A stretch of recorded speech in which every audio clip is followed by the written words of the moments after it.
Let's get right into it. Welcome back to the Some Pulp Podcast. This is episode number 5. I'm your host, Joe. I'm your co-host, Josh Jones, and today we have two wonderful guests. Introduce yourselves. We can start to my left. Okay.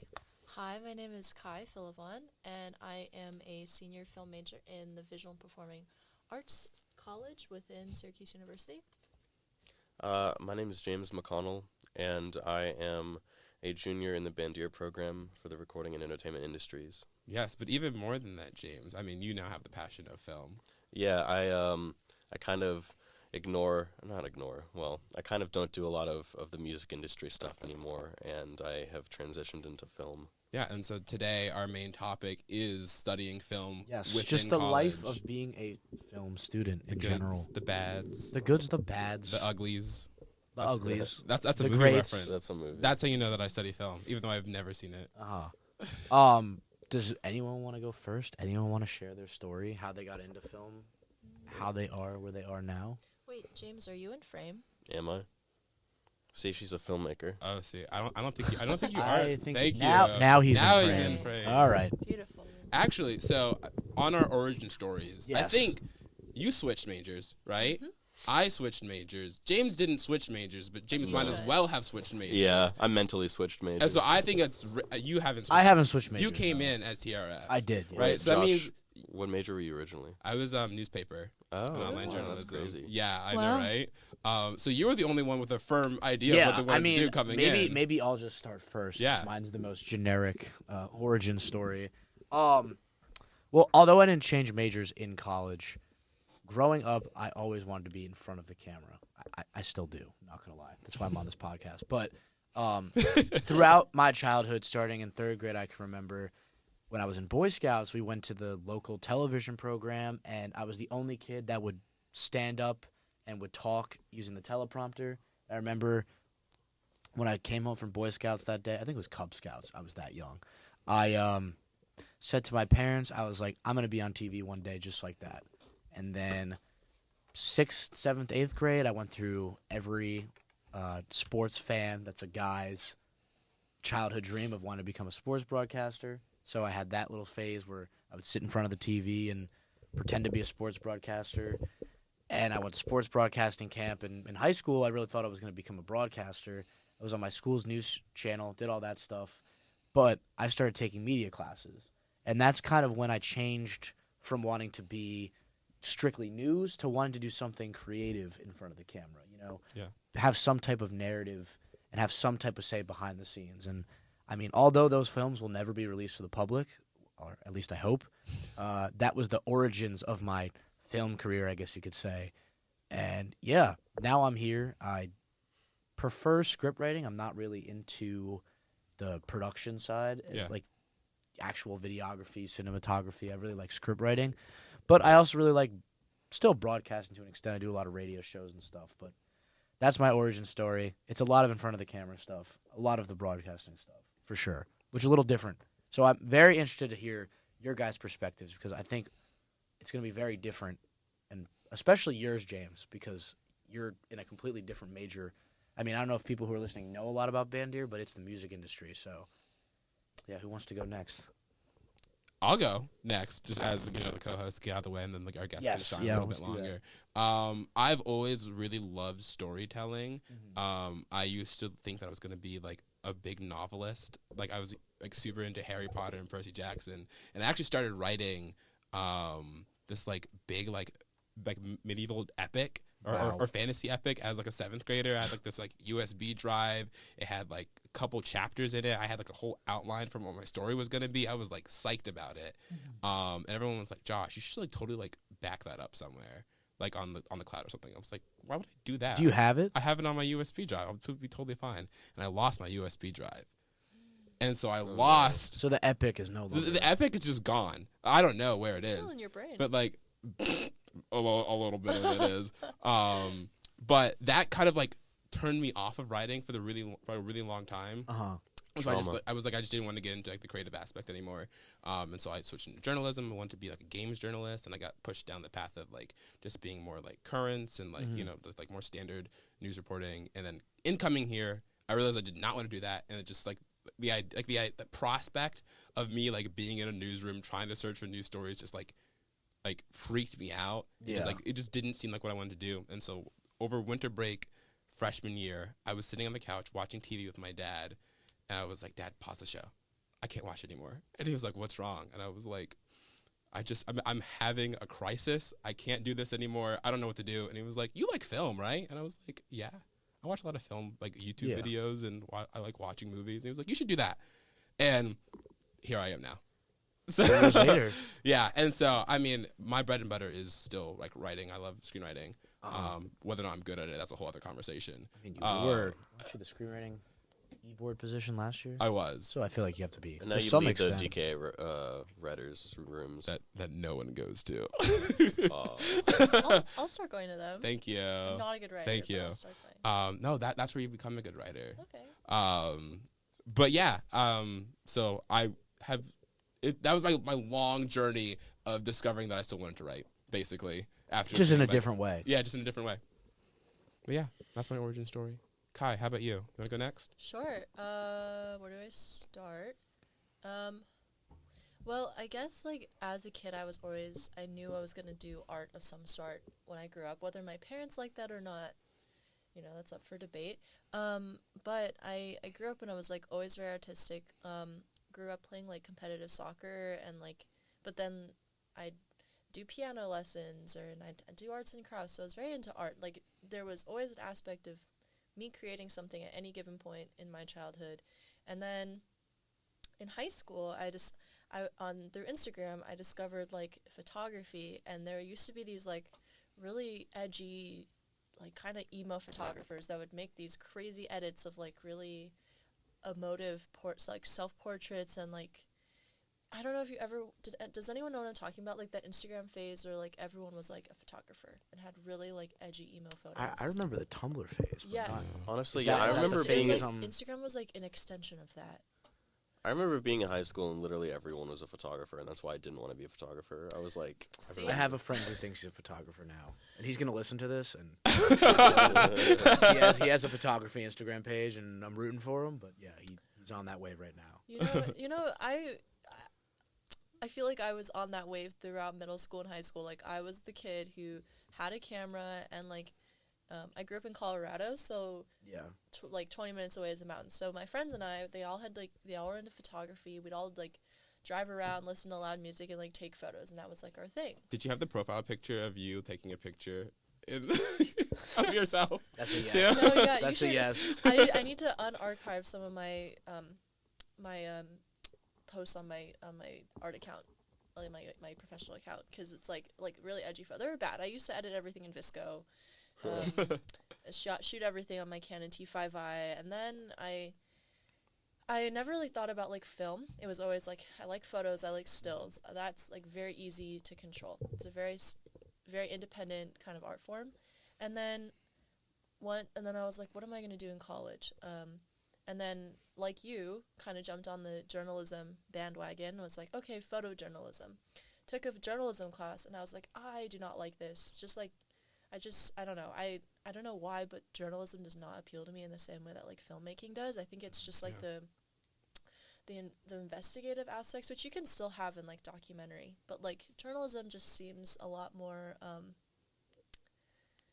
it's, like, a different kind of storytelling. So then I took a film production kind of class in high school, and I really enjoyed that, and I made a couple documentaries with my friends, came to college, and then my major was international relations initially, and it wasn't really where I wanted to be, and then I was living in a learning community with a bunch of art kids, and they were, a lot of them were film majors, and they were like, hey, you should, like, consider transferring, like, you're really great, like, you think you could do really well in this program. So I ended up doing an intra-university transfer to VPA, but I was considering Newhouse for a while, and what made me decide VPA is, like, I just felt like it aligned a lot more with my personal philosophies of, like, how I like to create art and where I want to be in my life. And yeah, now I'm in film. I'm in my last year, so yeah. James. Cool. I was I wanted to be a musician ever since I was little, and that was sort of my mindset throughout all of like elementary school to high school. And I always knew that I liked TV and film, and like writing intrigued me, and just different stuff sort of intrigued me about it. And in high school, I was a very much more of an avid watcher of those YouTube video essay videos than I was actual film. Yeah. And so I would watch a lot of like breakdowns and analyses of films before I would actually watch the movies. Yeah, I don't know. I knew that I liked film, and I sort of wanted to pick a college where I would have that option and not just have to do music in case I wanted to jump ship on that. And yeah, then when I got to college, I was in Bandier, and I was super thrilled to be in that, and have that whole opportunity. And I was just working on music stuff, and I realized that I liked being a musician more than I actually liked working in the music industry, as like a manager or at a record label or something. And I realized that I probably wasn't going to make a career off of being a musician. I never really wanted to do that. And so my roommate, Tim, was like a TRF major, and I liked a lot of the stuff he seemed to be doing better than the stuff I was doing. And so I decided to buy like a what is it called? It's like the Canon Vixia camcorder thing. And so that was like my first camcorder, and I wanted to get more into film, and I got involved in Ottonomous. That was like my first steps. And I wrote a screenplay in the writers' meetings, and I just sort of got more involved in the film community around campus. And then I got like a bigger camera, and then a bigger camera. And yes, you did. Yeah, and now I'm just very involved in it and in all facets of it, and I'm on sets, it feels like, all the time. Lovely. It's pretty awesome. You know, I found it really funny that you said that you started by watching a lot of video essays. That's still kind of what I do. I don't ever watch a video essay before watching the movie. If anything, I'll see a video essay get posted, like, oh, I'll watch that movie so that I can watch the video essay. I do that now, yeah. Yeah.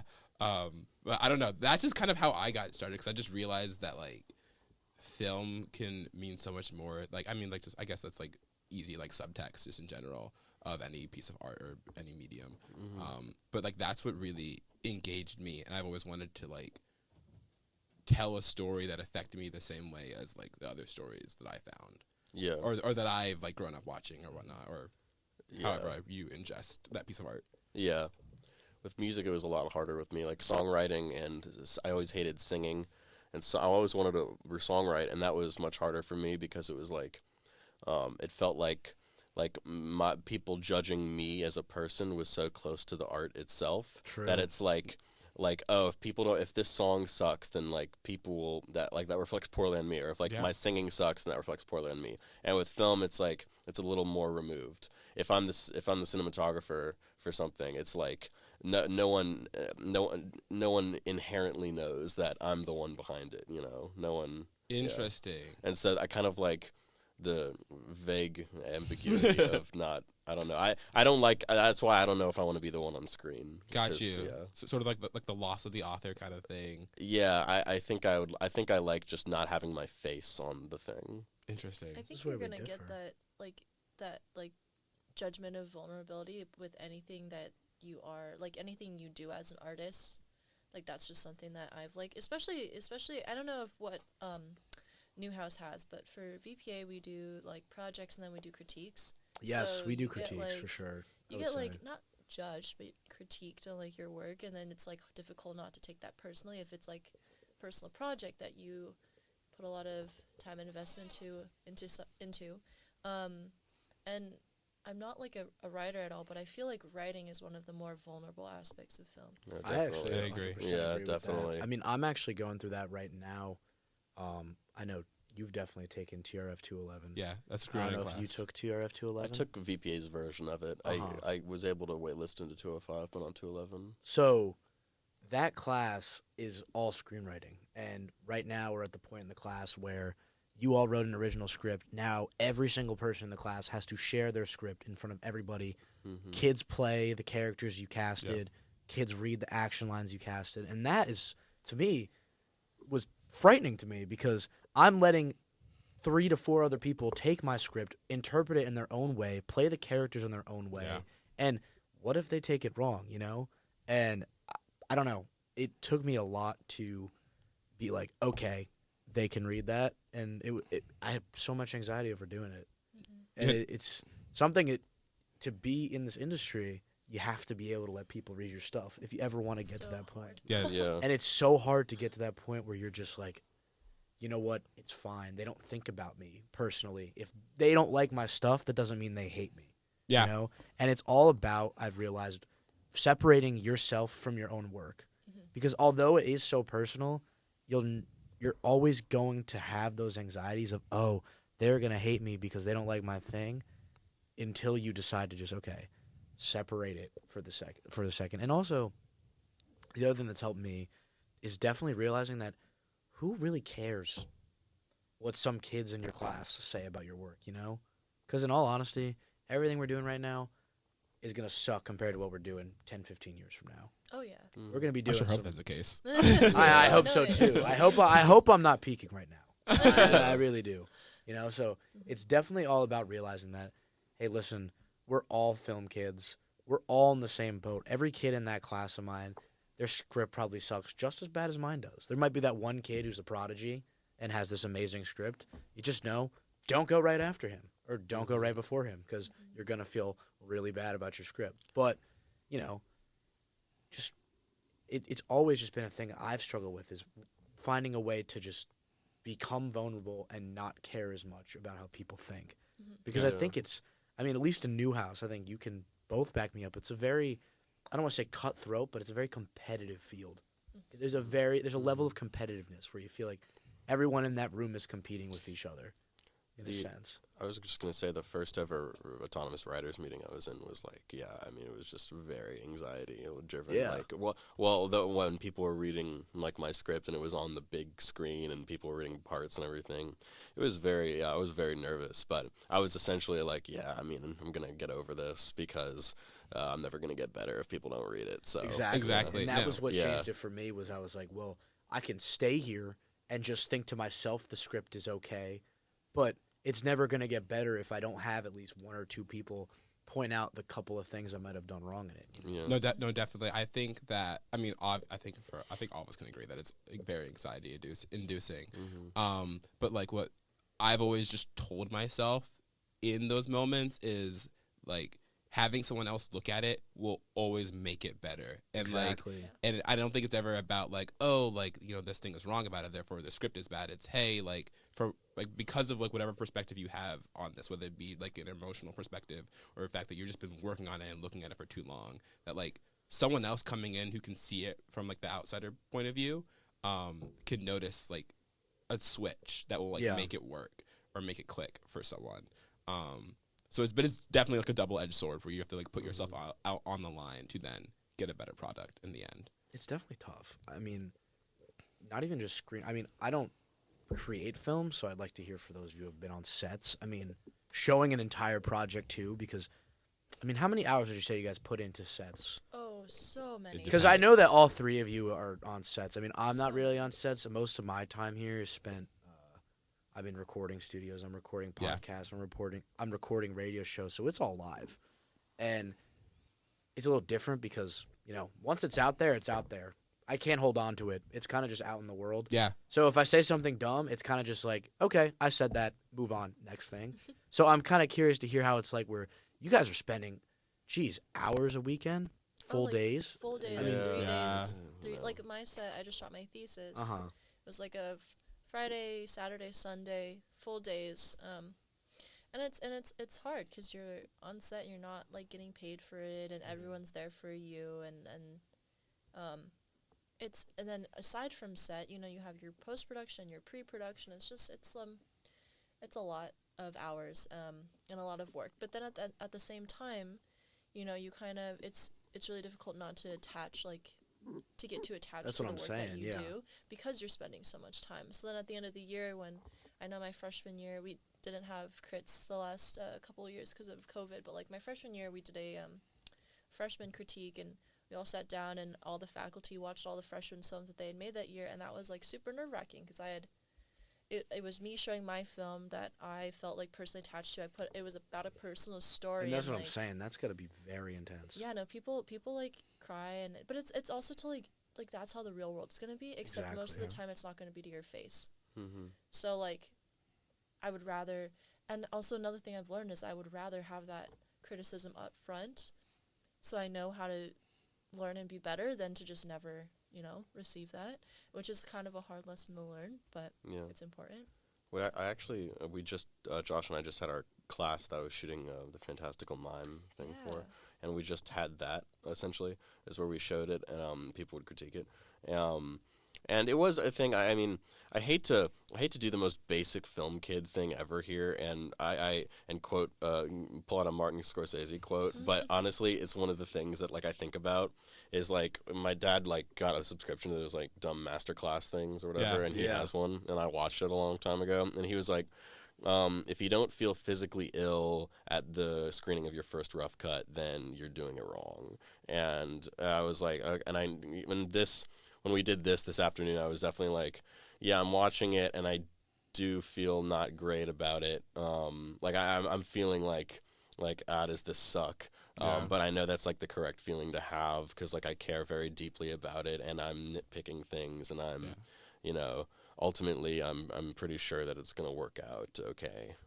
Do you have the experience when like other people are like reading your script or watching your film that you then notice every small detail, Yes, and every small mistake? That's what always happens to me. I like never realize all of like the issues with it until it's in front of other people's eyes. I'm like, oh, I see that. I see that. For me, it's like it's a bunch of stuff that I'll realize, and then I'll sort of push to the back of my head. Oh, and then they just come back up. And then You have healthy coping mechanisms, James.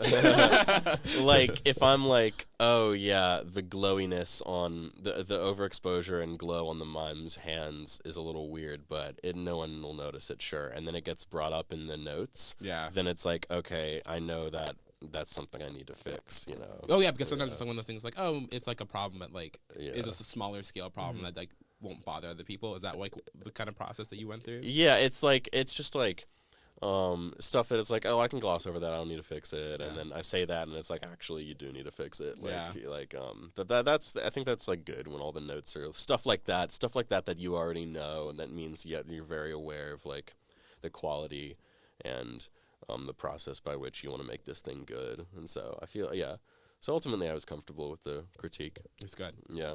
That one dude got torn into. I always feel bad. There's always at least one person per class who just gets torn into. You should have seen this. It was crazy. Was it Shane? It was Shayna. I was talking to this guy in our class, and the consensus was that he just has to reshoot his entire project.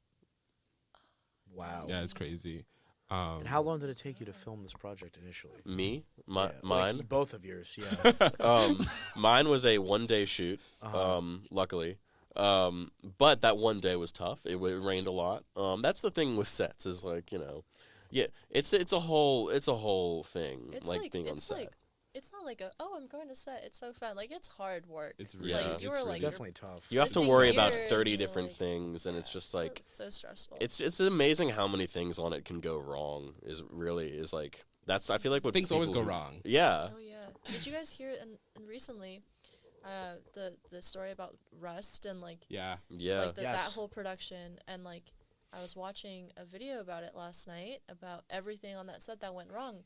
Because it sounds very much like something that could have gone wrong on like a student set. Yeah. And it's just like you're on set, people are rushing you, but you have a million things in your brain, you just don't double check things, and then accidents happen. And so I don't know. It's film sets are like it's great work, it's great experience, but it's very easy for things to go wrong if you're not careful enough. Yeah. Yeah. Because like it's like it's equipment and it's so many people, and you're also rushing to get things done. It's like it's really danger and like safety is always my biggest concern. Yeah, for sure. Yeah. And like even regardless of how like careful you are, like things can still go right. Like on your set, like there was just so much rain. So much rain. Raining the Out entire of your control time. too. Out of your control. like it's like imagine like if your if you're trying to schedule a big dinner with a bunch of your friends and accept like 8, it's not 8 friends, it's like up to 20 friends, and you're also looking around huge, sometimes unsafe equipment, and you have to think about safety concerns, and then everyone has to be fed, and then weather conditions, and if the lighting will, and then you get into actually all the cinematic stuff about it, and it's just like, and everyone has their own job. Yeah, and then add our schedules too. I mean, It's you got to remember that we're all also students at the end of the day, and to do stuff like Autonomous and all these extracurriculars that help us land jobs in the future, you know, you're sometimes gonna have to sacrifice schoolwork to an extent, and it's kind of I that sacrifice balance. Schoolwork. I sacrificed my mental health and my sleeping schedule. Like, No, I actively have I have skipped other classes this semester for the first time in my entire college career, just because, like, I care more about making this project. Yeah. I mean, that's okay. even more than like my own sacrifices for different assignments and projects, and I think that you probably went through a similar experience to me on your set, Kai. It was being aware of everyone else also on my set. Exactly. Like, so my set was a train wreck and a half. It was. It probably. So this is for the same did class? great. This is Same class. Thank you, James. Yeah, it's for our VFX class for You're people so who are dramatic. not. I am. What can I say? I was a theater kid. Am a theater kid. But it was a 2-day shoot. I also had a green screen day as like an additional 3rd day, but that was only one person I needed. And they were all night shoots, all outside shoots. The first day we were out for 9.5 hours. When did it start? What? Oh, 1? Yeah, it started at I 1. think it started at 1 and it to wrapped at like 10:30 yeah. or so. 1 p.m. Yeah. 1 p.m. to 10:30 p.m. And then Wow. the second day, this is a week, or like a little shy of a week after. We started at 10 and went until 2 a.m. 2 a.m. And I was just so aware of like how cold it was and like how much work we had to do. People having to like get home and get sleep. I had to feed people on our very first day. I fed people on the second day too, but like it was just like snacks at that point. And just like all of the like costs that I incurred throughout the process. But again, going back to like the other people aspect, like I don't know, it's definitely like a blessing and a curse of being in film in college. Like you just feel really bad about having all your buddies like do this for you, and like for me it was like a story that I written. I wasn't necessarily as proud of it as I would have wanted to be. So I was like aware of whether or not people were judging me because of it, and then even more than that, I was just aware that like I was taking away their time. But then I also had to deal with the idea of like, oh, I just have these amazing friends who are here and willing to help me out on set. So it's like a huge mixed bag that like I just could never like settle on. I still can't settle on it too. I've been thanking everyone who I see like a billion times. I still have thank you cards that I need to give all of you at some point. I just haven't Oh, that's had cute. time, but I'm gonna have. Oh no, sorry. You go. What'd you say? I was just gonna say I'm gonna have everyone over from the mime for Eclairs and just a screening. Yeah, and I'm gonna bake and then. Ooh, this is like a lot of fun. Sounds fun. I know for my set, it was the same kind of. We talked about this. The same kind of experience where you're like hyper aware of like how everyone's doing, and I think my biggest thing was like. There was also a day we were out in the rain. There was a really late night shoot, and I was like, "Oh my God, people are suffering because of me," which is very dramatic. But like, you feel like it's your fault. You feel like it's you're putting people through Yeah. this, and they're doing it for you, and you feel responsible for that. And then that's really when your like leadership qualities like stand out, I think. Yeah. You know, and it teaches you a lot of lessons about how to deal with people, and then who's like, you know, who's there to tough it out with you and who isn't. But I remember was it the second day when we shot in the offices? Yeah. Chris, we were all outside. We were like having like a meeting, and I remember you said you were like, "Oh, everyone here is someone that I love or like care about," and that was really that made my heart very happy because I was like, "That's right." Like especially for my thesis, and you guys are juniors, and if you make like a thesis or a capstone or whatever, and you get to handpick your crew again, and you might have experienced this on your mime shoot, but like you choose when you are on set enough, you meet enough people where you're like, okay, this is a person that I really love to work with, and I want to work with them again, so then you have them on your set. So everyone on my set was someone that I had handpicked, that I knew I trusted, that I knew would work really hard, that I really adored and admired. So, like, even though set is stressful and you're stressed about, like, the social implications of it, it's, like, a bonding experience at the same time, I guess. And, like, you're always going to be grateful to those people, and you're going to have, like, a deeper connection with them because of, like, what you guys have created and gone through to create something. So, and I think that's really special and cool.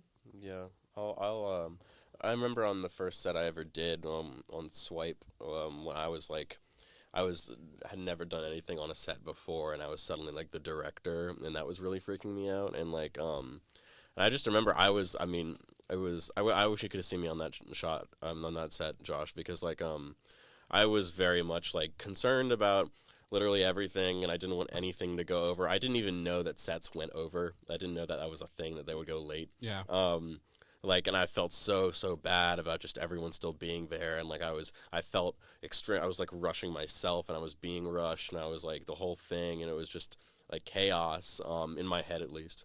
And then but now it's just the more sets I've been on and everything, it's just like it kind of figure out that it's like, yeah, it's all like work, and this is like, I feel like there's a degree of like, I think you mentioned your you were worried if people were judging your script and everything, and by that point I would say, me as a crew member, it's like I'm definitely not judging your script, because I'm not thinking about like screenwriting technique at that point in time. I'm viewing the script as like, in a way, like all ours, and like this is now a product that we're all in on trying to make together and everything. So it's like, we're gonna get this done and get this out there, and it's like very much like work and like professional at that point. And I feel like the people I'm on sets with now, who I would bring on my sets, are definitely people who I like, definitely trust, and definitely like they know what the deal is, and I have to like let myself not be super worried about like if everyone hates me or not, you know. Because like it's just like, this is just, I know this is the job, and I know that sometimes this goes over and whatnot, but not to say I don't like actively care and think about everyone, like I definitely do. It's just like, I've definitely had to get used to like that constant pressure of being like, this is all on me, if this sucks, this is all on me in the end, you know. No, and it goes back to that thing we were talking about, just like you need to be able to let that side of yourself go, to just like get the work done, and to like, because I mean, on my set, I think at first I was like pretty okay, like emotionally, mentally, but then as we started to get further down and start to get later, start to get colder, and I just felt like all of our energy was draining. I definitely started to like, just like get like kind of fed up and exhausted and get really stressed and like put a lot of pressure on myself. And like at that point I realized that I was not going to get any more work done. Like nothing was going to be productive, nothing was going to be good, because I was already in like a terrible mood. And like if I'm like the face of this production and everything, everyone's turning to me to be like the final like yes on things, and I'm not like confident or like, relatively positive on my stances on things, then the whole ship's going to go down. And so that's what I learned after that first day of set, was that I just need to, compose myself and just be like, hey, like this is going to get done how it gets done. And it's all about just pushing forward, because you can't get trapped by your own emotions. I'm absorbing all this. I'm just listening, because I'm only a sophomore, so I've only been on one film set. I was on the what was that movie called? Dine and Dash. Yeah, Dine and Dash. You were on Dine and Dash. I was. Sorry, I was on that too, but I was the assistant director. Assistant director. Amazing. I remember you now. Yes. Wow. Great. We were on that set together. That's crazy. That was my only real set, and then I've done many projects, but I never really have done a repeat project, and it's kind of cool to hear how you, over time, form these bonds, and you're like, okay, I want this guy to be on my set next time, or I want him to do this. And it's kind of, you become vulnerable with these people, and you allow them into your vision, and they become a part of the vision. And I feel like having that team, especially when you get towards actually filming, because screenwriting can be a very, singular process, a very lonely process, but I feel like definitely having a team and a bunch of people in your circle when you have to show a project definitely makes it a lot easier. Because you have at least a team of people who, they believe in the vision enough to have done the project with you. So it's pretty cool to hear. It's pretty interesting. Cool. You guys have all formed these connections and all work together on different projects and you're going to work on his project, but you also will help him with his as well. Yeah. Yeah, there's Even definitely though now you're a in the degree of same- like, oh, since Josh helped me on his, I'm going to help Josh on his. You know? Yeah, I'll that's scratch, pretty scratch your awesome. back, I'll scratch yours. Yeah. Kind of thing. It's like, yeah, maybe I was in the freezing cold at 2 a.m., but also you were thoroughly rained upon with a boom, you know? Because it's definitely different in the stuff that I do because it's a lot more competitive, you know.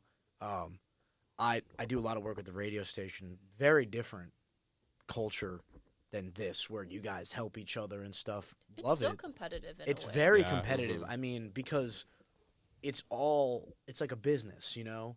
So my boss, I guess you could say, she's the music director. I was applying for that same job, you know? Yeah. So there might be a part of me that feels a little distaste towards her because it's like, well, I wanted that job, you know? And I don't see everyone that I work with. I feel it's such a large station. There's so many people that I probably know maybe 15, 20 people that work at the station, and we're all pretty close, but we just kind of stick to our shows, and then we have all our other paths because we're all doing so much that you don't really get the chance to help other people. And it's just so competitive.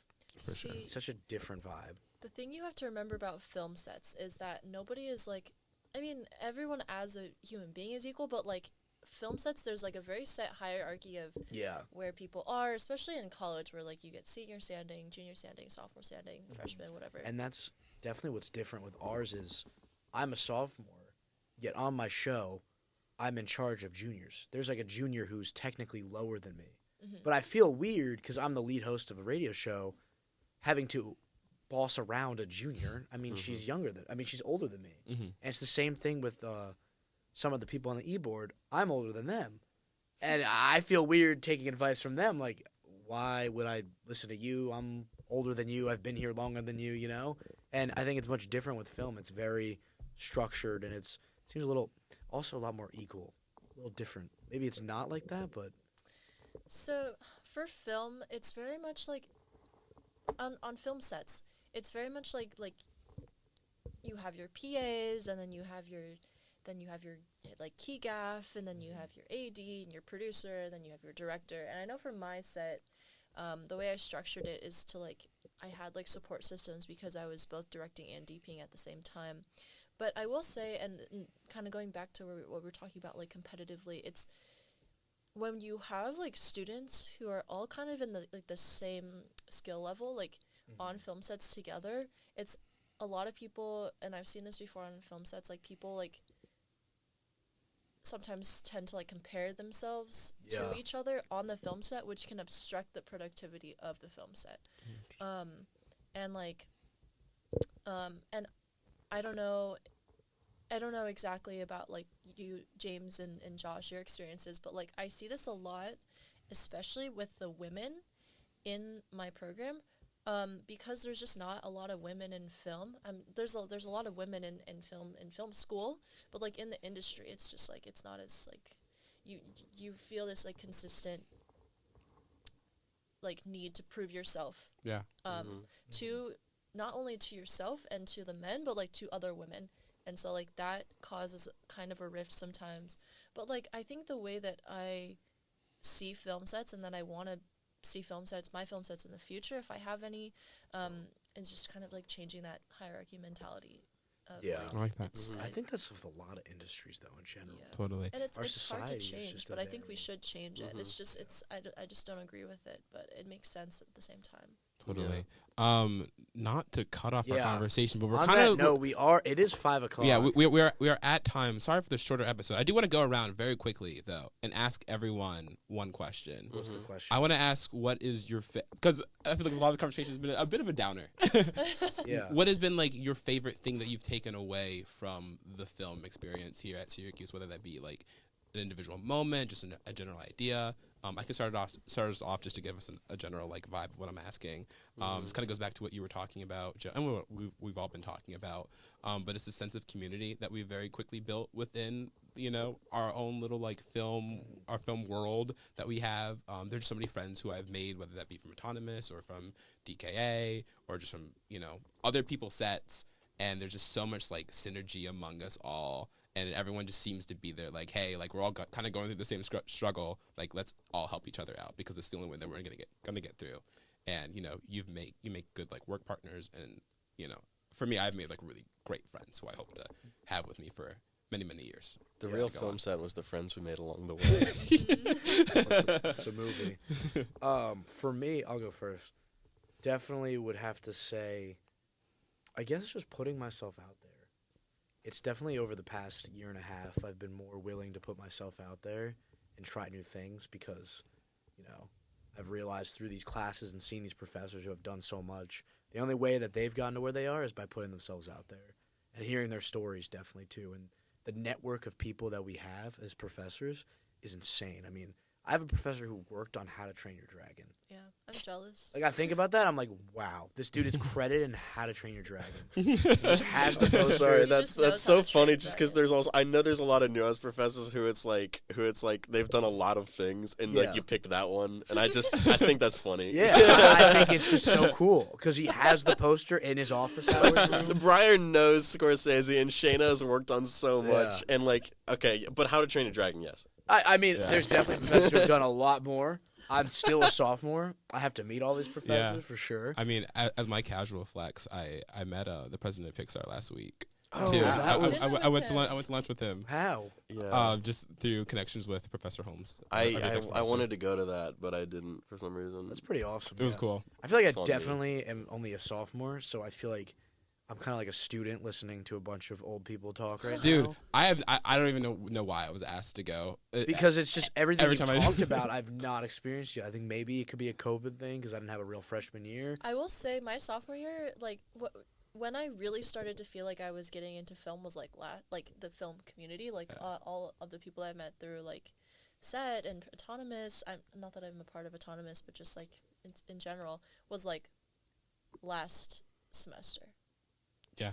Was when I really felt because we did Yeah. alt for Cheetah Bay, and that's when I met like Aya and Claudia and you, and then that's how I feel like I've met Yeah, I feel like all of you guys. for me right now, I'm rushing the communications frat, and since I'm pledging actually, but since that, I've definitely noticed like okay, this is when the professional stuff Yeah, starts. that's when you But feel more ingrained. I think it's still I'm just trying to still figure it all out because I'm only a sophomore, but. Yeah. It's pretty interesting. It was pretty interesting to listen to you guys just talk. Yeah, for sure. And that's what I took from this conversation. But Yeah, you do guys you keep want to going. give yours really Yeah. quickly?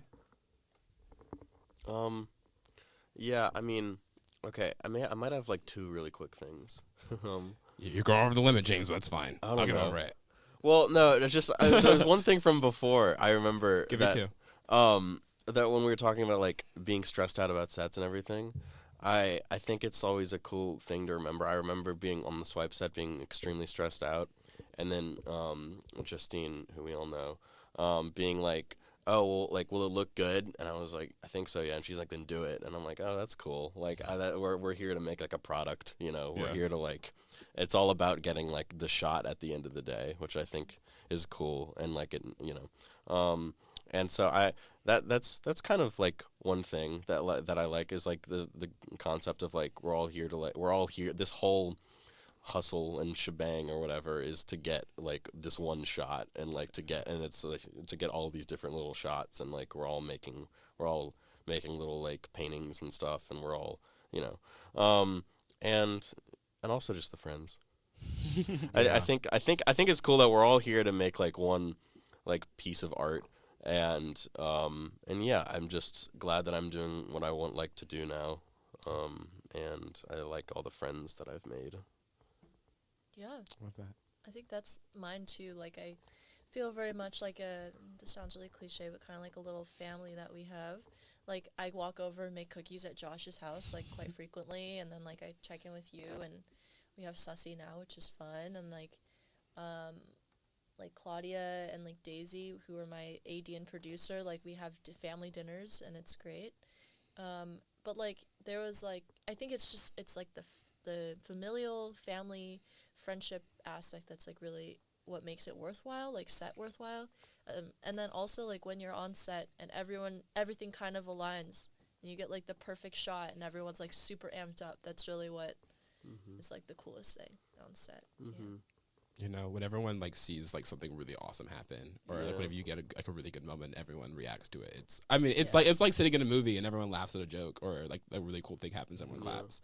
I know it's very bonding and community building. Oh yeah. It's always fun to show the actors what you've actually been getting in camera. Yeah. And then seeing their faces, because they weren't expecting that. Yeah. No, it's awesome. All right. Now that we've went around, thank you so much, Kai and James, for joining us on this thank episode. you very much. This is a good episode. Yeah, this is great. And this is probably our chillest episode so far, though. Yeah, for sure. I think Usually we have a Like strict aggressive? topic. I mean, we get into like full on like brawls with people in here. Yeah, Dang. like very, very, very aggressive. yeah, it's crazy. We had one guest die, actually. We actually. Yeah, that was cut footage though. So we can't show that on YouTube. We get demonetized. Not that we're getting any money from Our 7 listeners. But yes, thank you so much, listeners and watchers, for watching this episode of the Some Pulp Podcast. You can find the Some Pulp Podcast on Spotify and YouTube. On YouTube, it is on the Autonomous Productions YouTube channel. You can also follow Autonomous Productions on Instagram at autonomous_. We also have 2 movies that we were supposed to watch this week. We did not get to them. That we did not get to, but we will get to them next week, and so we'll be reporting on them then. Am I forgetting anything, Joe? Or is that everything? No, I think you got everything. All right. It was a good episode. It was a good episode. We're going to end this one here. But yeah, it was a good time. I had a fun time. I'm still just like in Zen mode, just like enjoying listening to the conversation. It was awesome. So it was a good time. Yeah. Thanks for asking me to be on Yeah, this. thank you for having me on as well. He's Of course, always it's a here, pleasure. so I figured Yeah, it was finally might as time well. to- Yeah. Kai's the Come most on. experienced one here. What can I say? I'm a senior. What can I